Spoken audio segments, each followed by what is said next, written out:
Morning ಬ್ರೇಕ್‌ಫಾಸ್ಟ್‌ಗೆ ಸಖತ್ತಾಗಿರುವಂತಹ vegetable ಪಲಾವ್‌ನ ready ಮಾಡೋಣ. ಇದು ಮೊಸರು ಬಜ್ಜಿ ಜೊತೆ ತುಂಬಾ ಚೆನ್ನಾಗಿರತ್ತೆ. ಟ್ರೈ ಮಾಡಿ ನೋಡಿ.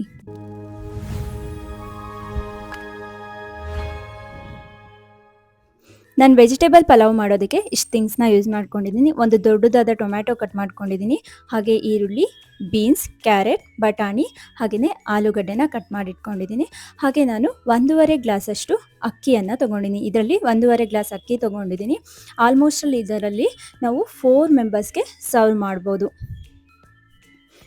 ನಾವು ಎಷ್ಟು ಅಕ್ಕಿ ತೊಗೊಂಡಿದ್ದೀವೋ ಅದರಲ್ಲಿ ಡಬಲ್ ಅಷ್ಟು ವೆಜಿಟೇಬಲ್ನ ತೊಗೊಳ್ಬೇಕು. ನೆಕ್ಸ್ಟು ನಾನು ಮಸಾಲೆ ರುಬ್ಕೊಳ್ಬೇಕು. ಅದಕ್ಕೆ ಮಿಕ್ಸಿ ಜಾರ್ಗೆ 1 ಹಿಡಿಯಷ್ಟು ಬೆಳ್ಳುಳ್ಳಿನ ಹಾಕ್ಕೊಳ್ತೀನಿ. ಹಾಗೆಯೇ 1 ಇಂಚು ಶುಂಠಿ, 3 ಹಸಿಮೆಣಸು. ಇದು ತುಂಬ ಸ್ಪೈಸಿ ಇದೆ, ಹಾಗಾಗಿ 3 ಹಸಿಮೆಣಸನ್ನ ಯೂಸ್ ಮಾಡ್ಕೊಂಡಿದ್ದೀನಿ.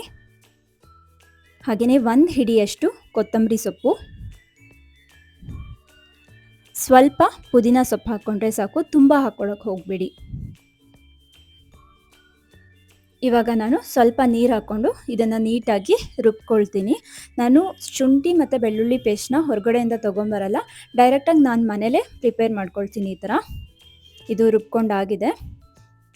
ನೆಕ್ಸ್ಟು ನಾನು ಇನ್ನೊಂದು ಕಡೆ ಕುಕ್ಕರ್ನ ತೊಗೊಳ್ತೀನಿ. ನಾವು ಒಂದು 4 to 5 ಮೆಂಬರ್ಸ್ಗೆ ಮಾಡ್ತಾ ಇರೋದ್ರಿಂದ ಅರೌಂಡ್ 6 to 7 ಟೇಬಲ್ ಸ್ಪೂನ್ ಆಗುವಷ್ಟು ಆಯಿಲ್ ಸಾಕಾಗುತ್ತೆ. ನಾನು ಇದರಲ್ಲಿ 1 ಸೌಟ್ ಫುಲ್ ಆಯಿಲ್ನ ಹಾಕ್ಕೊಳ್ತಿದ್ದೀನಿ. ಇದರಲ್ಲಿ 6 to 7 ಟೇಬಲ್ ಸ್ಪೂನ್ ಆಗುವಷ್ಟು ಆಯಿಲ್ ಇದೆ. ನೋಡಿ, ಇಷ್ಟು ಆಯಿಲ್ನ ತೊಗೊಂಡಿದ್ದೀನಿ.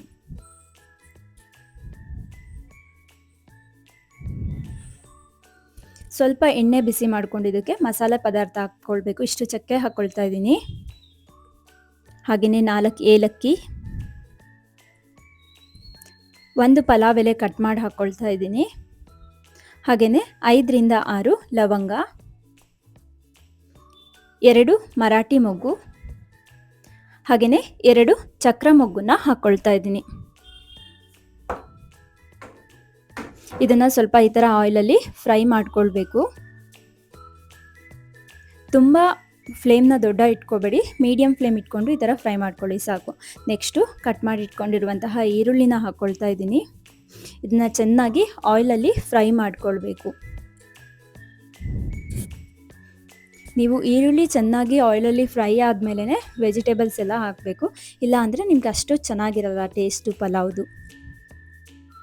ಸ್ವಲ್ಪ ಉಪ್ಪು ಹಾಕ್ಕೊಳ್ತಿದ್ದೀನಿ. ತುಂಬ ಜಾಸ್ತಿ ಉಪ್ಪು ಹಾಕ್ಕೊಳ್ಳೋಕೆ ಹೋಗಬೇಡಿ, ಅವಾಗ ನಿಮಗೆ ಸಿಡಿದ್ಬಿಟ್ಟು ಕುಕ್ಕರ್ ಲಿಡ್ನ ಹಾಕಿದಾಗ ನಿಮಗೆ ವಿಷಲ್ ಆಗಲ್ಲ. ಸೊ ಹಾಗಾಗಿ ತುಂಬ ಉಪ್ಪು ಹಾಕ್ಕೊಳ್ಬಾರ್ದು, ಸ್ವಲ್ಪ ಉಪ್ಪು ಹಾಕ್ಕೊಂಡು ಈ ಥರ ಆನಿಯನ್ನ ಬೇಯಿಸ್ಕೊಳ್ಳಿ. ಹಾಗೆಯೇ ಒಂದು ಮೀಡಿಯಮ್ ಸೈಜ್ ಟೊಮ್ಯಾಟೊ ಏನು ಕಟ್ ಮಾಡಿಟ್ಕೊಂಡಿದ್ನೋ ಅದನ್ನು ಕೂಡ ಹಾಕ್ತಾಯಿದ್ದೀನಿ. ಇಲ್ಲಿ ನಾವು ಟೊಮ್ಯಾಟೊನ ತುಂಬ ಕರಗಿಸಿ ಬೇಯಿಸೋ ಅಷ್ಟು ಅವಶ್ಯಕತೆ ಇಲ್ಲ, ಸ್ವಲ್ಪ ಬೆಂದರೆ ಸಾಕಾಗತ್ತೆ. ನೆಕ್ಸ್ಟು ಕಟ್ ಮಾಡಿ ಇಟ್ಕೊಂಡಿರುವಂತಹ ಬೀನ್ಸು, ಕ್ಯಾರೆಟ್, ಹಾಗೆಯೇ ಬಟಾಣಿ, ಹಾಗೆಯೇ ಕಟ್ ಮಾಡಿ ಇಟ್ಕೊಂಡಿರುವಂಥ ಆಲೂಗಡ್ಡೆನ ಹಾಕ್ಕೊಳ್ತೀವಿ. ನಾವು ಆಲೂಗಡ್ಡೆನ ಯಾವಾಗಲೂ ಕಟ್ ಮಾಡಿ ನೀರೊಳಗೇ ಇಟ್ಕೊಳ್ಬೇಕು, ಇಲ್ಲಾಂದರೆ ಅದು ಕಪ್ಪಾಗಿಬಿಡತ್ತೆ. ಸೊ ಈ ಥರ ನೀಟಾಗಿ ಮಿಕ್ಸ್ ಮಾಡ್ಕೊಳ್ಳಿ.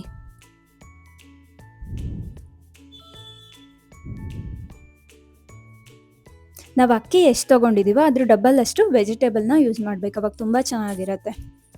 ಇದಕ್ಕೆ ಸ್ವಲ್ಪ ಉಪ್ಪು ಹಾಕ್ಕೊಳ್ತಾ ಇದ್ದೀನಿ. ನಾನು ಆನಿಯನ್ ಬೇಯಿಸಬೇಕಾದ್ರೆ ಸ್ವಲ್ಪ ಉಪ್ಪು ಹಾಕ್ಕೊಂಡಿದ್ದೀನಿ.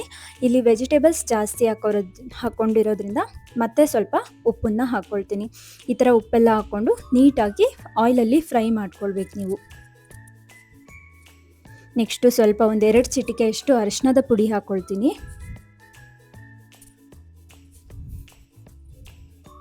ಇವಾಗ ರುಬ್ಬಿರುವಂತಹ ಮಸಾಲೆನ ಇದಕ್ಕೆ ಹಾಕ್ಕೊಂಡು ಚೆನ್ನಾಗಿ ಆಯಿಲಲ್ಲಿ ಫ್ರೈ ಮಾಡ್ಕೊಳ್ಳಿ. ಇಲ್ಲಿ ನೀವು ಹಸಿ ಸ್ಮೆಲ್ ಹೋಗೋವರೆಗೆ ನೀಟಾಗಿ ಆಯಿಲಲ್ಲಿ ಫ್ರೈ ಮಾಡ್ಕೊಳ್ಬೇಕಾಗತ್ತೆ. ಈಗ ಇದು ವೆಜಿಟೇಬಲ್ಸ್ಗೆ ಈ ಥರ ನೀಟಾಗಿ ಫ್ರೈ ಮಾಡೋದ್ರಿಂದ ತುಂಬ ಚೆನ್ನಾಗಿ ಉಪ್ಪು ಹಿಡಿದಿರುತ್ತೆ. ಆಮೇಲೆ ನಿಮಗೆ ಪಲಾವ್ ಜೊತೆ ತಿನ್ನಬೇಕಾದ್ರೆ ತುಂಬ ಚೆನ್ನಾಗಿ ಅನಿಸುತ್ತೆ ಈ ಥರ ಆಯಿಲಲ್ಲಿ ನೀಟಾಗಿ ಬೇಯಿಸ್ಕೊಳ್ಳೋದ್ರಿಂದ. ಇದು ಚೆನ್ನಾಗಿ ಬೇಯಿಸ್ಕೊಳ್ಬೇಕಿದ್ರಲ್ಲಿ. ನೀವು ಸ್ವಲ್ಪ ಮಸಾಲೆ ರುಬ್ಬಬೇಕಾದ್ರೆ ನೀರು ಹಾಕ್ಕೊಂಡಿದ್ದೀರಲ್ಲ, ಸೊ ಈ ನೀರೆಲ್ಲ ಹೋಗೋವರೆಗೆ ನಾವು ಇದರಲ್ಲಿ ಚೆನ್ನಾಗಿ ಬೇಯಿಸ್ಕೊಳ್ಬೇಕು. ನೀವು ಮಸಾಲೆ ರುಬ್ಬಬೇಕಾದ್ರೆ ಜಾಸ್ತಿ ನೀರು ಹಾಕ್ಕೊಳ್ಬೇಡಿ, ಸ್ವಲ್ಪ ರುಬ್ಬೋದಕ್ಕೆ ಎಷ್ಟು ಬೇಕೋ ಅಷ್ಟು ನೀರು ಹಾಕ್ಕೊಂಡ್ರೆ ಸಾಕಾಗುತ್ತೆ. ನೋಡಿ, ಇದು ಆಲ್ಮೋಸ್ಟ್ ಎಲ್ಲ ನೀರೆಲ್ಲ ಡ್ರೈ ಆಗಿದೆ, ಓನ್ಲಿ ಆಯಿಲ್ ಮಾತ್ರ ಉಳ್ಕೊಂಡಿದೆ. ಇಷ್ಟಾದರೆ ಸಾಕು, ತುಂಬ ಚೆನ್ನಾಗಿರುತ್ತೆ. ಇದಕ್ಕೆ ಉಪ್ಪೆಲ್ಲ ಚೆನ್ನಾಗಿ ಹಿಡ್ದಿರತ್ತೆ. ಇವಾಗ ನಾನು ಎಷ್ಟು ಅಕ್ಕಿ ತೊಗೊಂಡಿದ್ದೀನೋ ಅದ್ರ ಡಬ್ಬಲ್ಲಷ್ಟು ನೀರು ಹಾಕ್ಕೊಳ್ತಾ ಇದ್ದೀನಿ. ನಾನು 1.5 ಗ್ಲಾಸ್ ಅಕ್ಕಿ ತೊಗೊಂಡಿರೋದ್ರಿಂದ 3 ಗ್ಲಾಸಷ್ಟು ನೀರು ಹಾಕ್ಕೊಳ್ತಾ ಇದ್ದೀನಿ. ಇದು ಸ್ವಲ್ಪ ಒಂದು ಕುದಿ ಬಂದಿದ್ದ ತಕ್ಷಣ ಈ ಥರ ಕುದಿಯೋದಕ್ಕೆ ಸ್ಟಾರ್ಟ್ ಆಗಿದ್ದೇನೆ ನಾವು ಅಕ್ಕಿನ ಆ್ಯಡ್ ಮಾಡ್ಕೊಳ್ಬೇಕು. ಈ ಅಕ್ಕಿನ ತೊಳೆದ್ಬಿಟ್ಟು ಒಂದು 5 ನಿಮಿಷ ಹಾಗೆ ನೀರಲ್ಲಿ ನೆನೆ ಹಾಕ್ಕೊಂಡಿದ್ದೆ. ಇವಾಗ ಆ್ಯಡ್ ಮಾಡ್ಕೊಳ್ತಾ ಇದ್ದೀನಿ. ಚೆನ್ನಾಗಿ ಈ ಥರ ಮಿಕ್ಸ್ ಮಾಡಿ. ಇವಾಗ ಏನಾದರೂ ನಿಮಗೆ ಉಪ್ಪು ಏನಾದರೂ ಬೇಕು ಅಂದರೆ ನೋಡಿಬಿಟ್ಟು ಸ್ವಲ್ಪ ಉಪ್ಪು ಹಾಕ್ಕೊಳ್ಳಿ. ಬೇಕಿದ್ದರೆ ನೀವು 1 ಸ್ಪೂನ್ ತುಪ್ಪ ಬೇಕಾದರೂ ಇವಾಗ ಹಾಕ್ಕೊಳ್ಬೋದು. ಚೆನ್ನಾಗಿ ಮಿಕ್ಸ್ ಮಾಡಿ ಕುಕ್ಕರ್ ಲಿಡ್ನ ಹಾಕಿಬಿಟ್ಟು 1-2 ವಿಷಲ್ ಮಾಡಿಸಿ. ತುಂಬ ಚೆನ್ನಾಗಿರುತ್ತೆ. ಇಷ್ಟೇ ಸಿಂಪಲ್ ಪಲಾವ್ ಮಾಡೋದು. ಒಂದ್ಸರಿ ಟ್ರೈ ಮಾಡಿ. ನೀವು ಯಾವುದೇ ರೀತಿ ಪೌಡರ್ ಎಲ್ಲ ಏನೂ ಯೂಸ್ ಮಾಡೋದು ಬೇಡ, ತುಂಬ ಚೆನ್ನಾಗಿರುತ್ತೆ. ಇದ್ರ ಫ್ಲೇವರ್ ಕೂಡ ಒಂದ್ಸರಿ ಟ್ರೈ ಮಾಡಿ ನೋಡಿ. ಹಾಗೆ ಕಮೆಂಟಲ್ಲಿ ಹೇಗಿದೆ ಅಂತ ತಿಳಿಸಿ. ಈ ಥರ ಈಸಿ ರೆಸಿಪಿಗೋಸ್ಕರ ನನ್ನ ಚಾನಲ್ನ ಸಬ್ಸ್ಕ್ರೈಬ್ ಮಾಡೋದು ಮರಿಬೇಡಿ. ನೋಡಿ ಎಷ್ಟು ಚೆನ್ನಾಗಿದೆ ಅಂತ ಹೇಳಿ. ತುಂಬ ಚೆನ್ನಾಗಿ ಉದ್ರುದ್ರಾಗಿ ಇರುತ್ತೆ. ಟ್ರೈ ಮಾಡಿ ನೋಡಿ ಒಂದ್ಸರಿ. Thank you for watching.